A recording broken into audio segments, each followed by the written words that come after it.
Ang manika ni Ana ay maganda.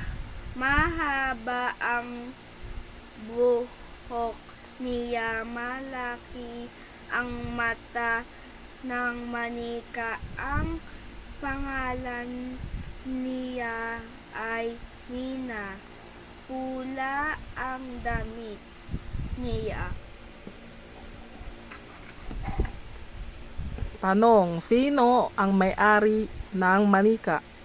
Ana, Ano ang pangalan ng manika? Nina, Ano ang kulay ng damit ng manika? pula.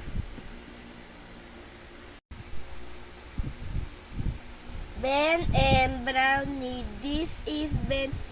He lives in a simple house. Ben has a big brown hen.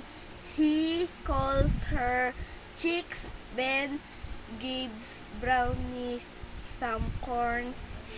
He gives the chicks some rice.